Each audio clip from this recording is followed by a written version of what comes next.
Good morning, everybody. I can't wait to see the kits Splatoon has to reveal for us today. Okay, Bamboo has a really good kit. Fizzy Chumps, they are really cooking this season. What else we got?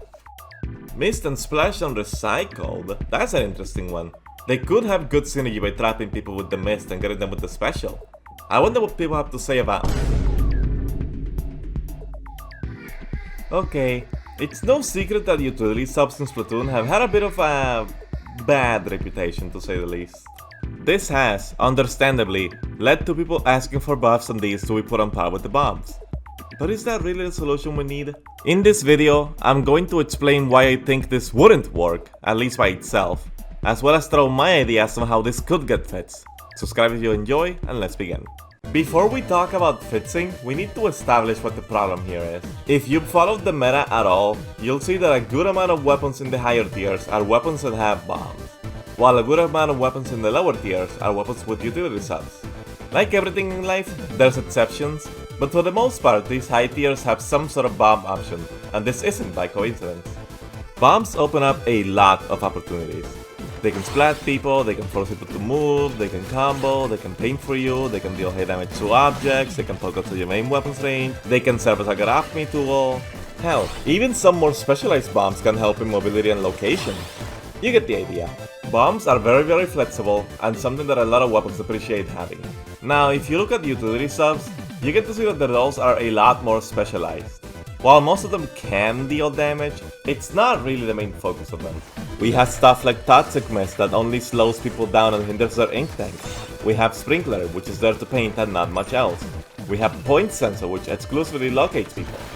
They do a good job of what they set out to do for the most part, but they lose a lot of flexibility in the process.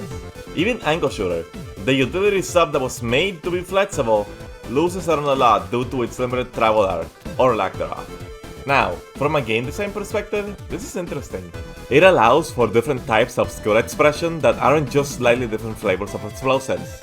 But when talking about balance, it falls apart pretty quickly. And while it is true that giving the utility subs some buffs will help the viability, I've seen some people say that these subs should be buffed to be on par with bombs. And I gotta say, I don't think people realize the implications of that. One of the lesser talked about parts of subs as a whole is how annoying they can be to deal with on the other end.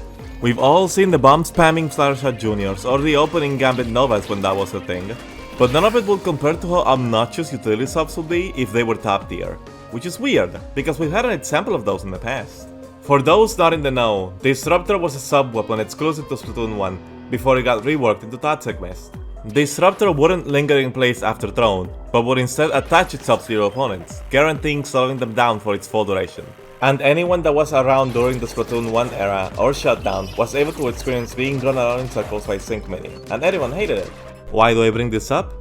Because I fear that's the kind of scenario we'd end up with if we were just to buff utility subs to the moon. We'd be seeing them everywhere, and they would completely destroy certain playstyles, like Sharking if Point Sensor was buffed to the moon. You wanna know the crazy part? Even with all that going for it, Disruptor could be a kit killer on some weapons. Custom Junior had Disruptor as well, but that weapon wasn't going anywhere in the meta, since Disruptor didn't really have synergy with the main weapon. And I feel like even if utility subs in 3 were buffed like crazy, we would still be having issues like that. I don't see Neo Splush taking over the meta anytime soon.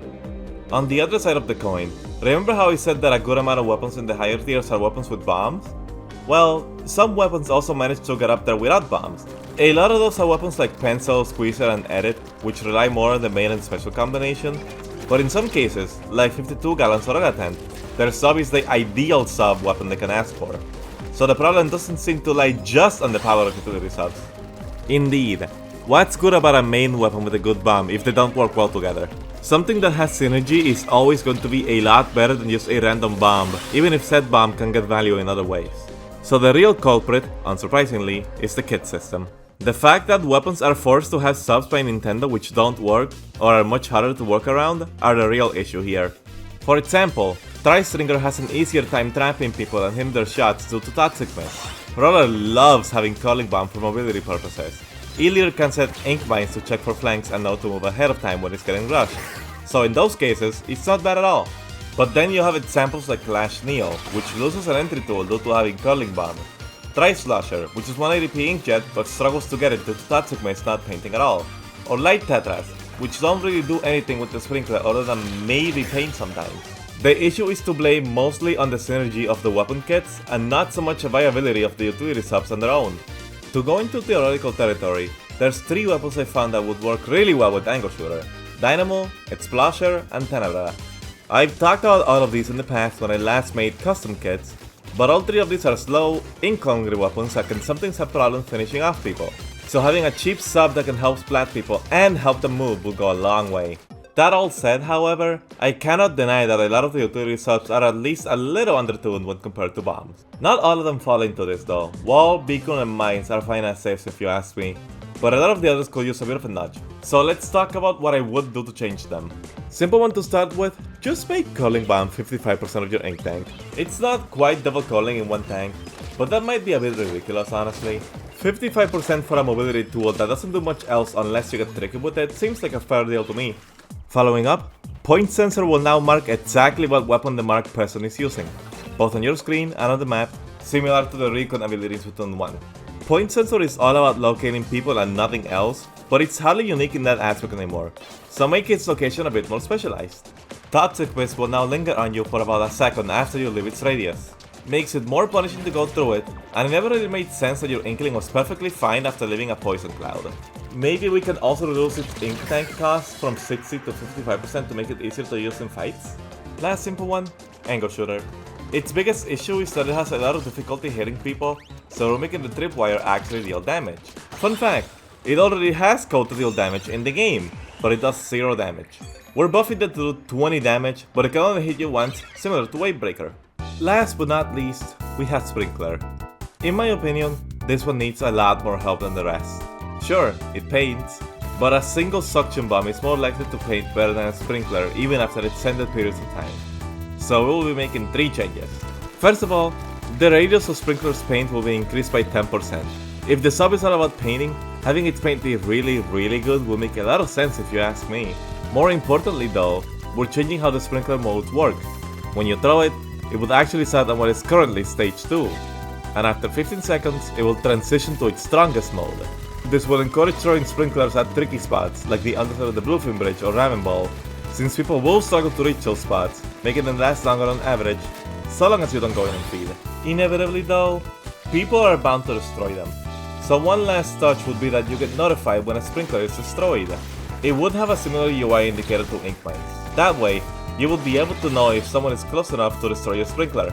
It wouldn't show up if it breaks when you're getting splatted though, to avoid confusion. One last thing I wanted to do was look at the bombs that we currently have. Power-wise, they're mostly in a healthy spot, but a running issue with them has been the spammability. It's been less bad since the last stage effort nerfs back in Drizzle Season 2023, but some could argue that this wasn't enough, and honestly, I've been on the fence about this myself. I thought of the idea of giving them more wide ink frames, but I'm not entirely sure if that's necessary to do. So I brought it up to Twitter to ask about it, and these were the results. If this were to happen, I would say a minor increase in wide ink frames, like 5 frames for each bomb really, that being Splat Bomb, Suction, Auto, Burst, Fizzy, and Torp. Pretty minor, but helps tone down the spawn, and if you use it in tandem with your main weapon, you wouldn't notice the nerf at all. Regardless of the poll outcome, I was definitely gonna make Fizzy Bomb 65% of your ink tank. That thing is not okay. Okay, I'm adding this a lot later in the production of the video, but I just remembered an idea I saw flying around a long time ago. What if you could have 2 sub-weapons instead of 1? One will be guaranteed to be a bomb, and the other will be a utility sub. That way, you wouldn't have to worry about balancing them with each other, and you could see a lot of use for both of them. Anyway, that's it for this video. I've had this idea in the back of my mind for a while now, since I always felt like utility subs got a lot of bad rep over the years, and I really wanted to talk about it and all the intricacies in long form. So it's nice to be able to get around to do that. Do you agree with everything I've said? Or do you think there's some things that could be handled better? Let me know in the comments, as I like seeing other people's opinions on this stuff. Like the video if you enjoyed, thank you all so much for watching, and take care.